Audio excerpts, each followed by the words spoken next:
quelques jours du lancement de la campagne électorale au Sénégal. Comme la plupart des candidats à l'élection présidentielle du 26 février prochain, Macky Sall a présenté ce jeudi à Dakar son directoire de campagne subdivisé en 8 pôles de compétences. Grande particularité, l'absence d'un directeur de campagne.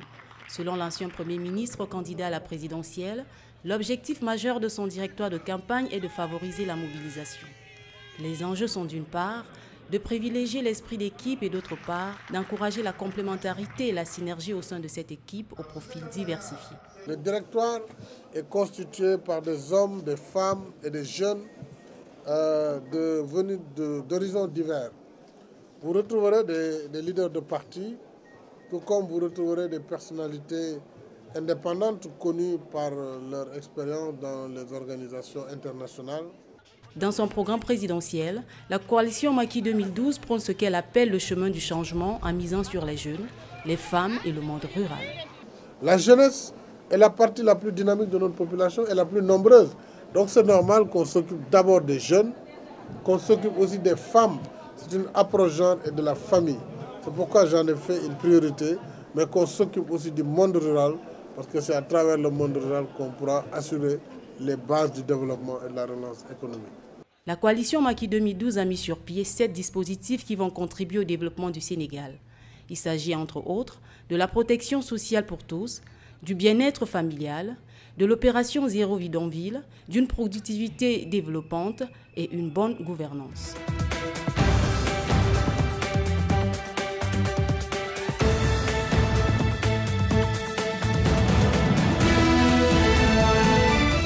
Catherine Brague a rencontré les autorités locales et les organisations humanitaires. Elle s'est rendue à Guiglo, Bloléquin et Douékoué pour constater les défis humanitaires à entreprendre.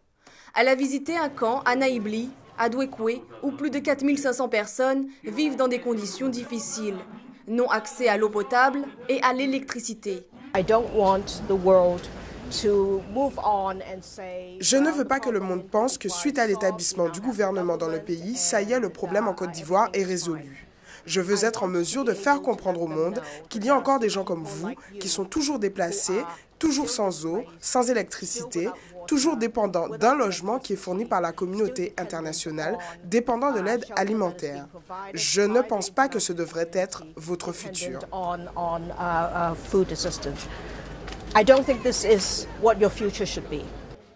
Lors d'une conférence de presse dans la journée, la collaboratrice de Ban Ki-moon, Catherine Brague, a dit que c'était la responsabilité de l'ONU de s'assurer que les questions de la protection des civils continuent à être les premières volontés des gouvernements. À l'issue de cette visite, en terre ivoirienne, Catherine Brague a indiqué que la Côte d'Ivoire continue de faire face aux défis humanitaires qui sont vastes et qui nécessite pour cette année 2012 un financement de plus de 88 milliards de francs CFA. Une somme qui permettra de répondre aux besoins de plus de 2 millions de personnes vulnérables.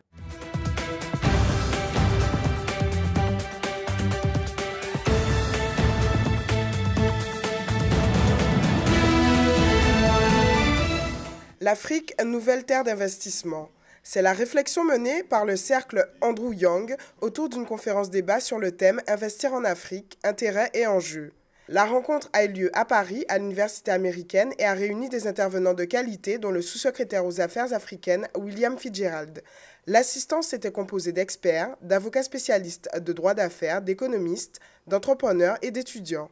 Il s'est agi d'insister sur les atouts de l'Afrique en matière d'attractivité économique et de financement de projets.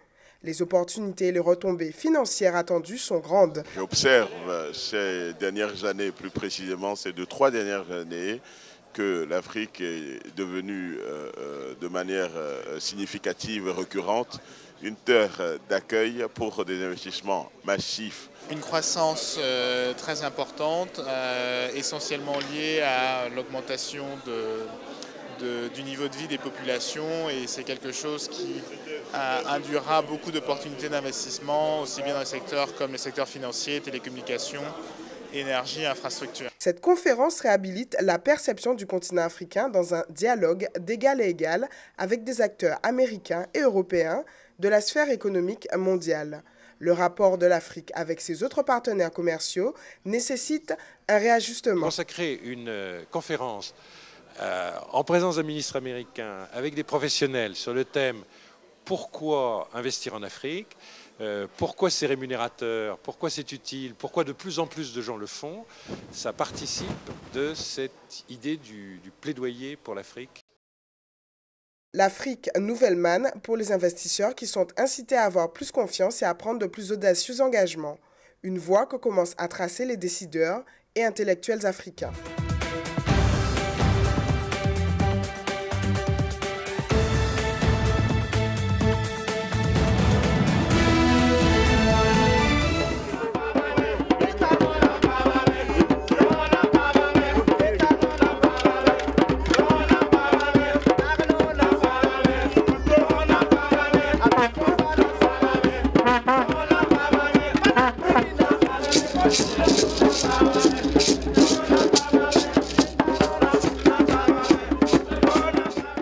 Etalo anantu amtene basuri no la miya po yang te miya ninkie ma te miya bikira kelon ko wende te etalo an digroto benet fara go yongaye kelon ko ba te wan hansa ke riela na managam.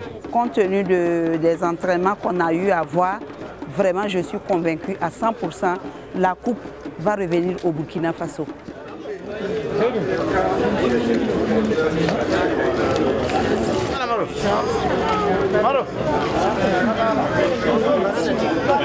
Là, c'est bon.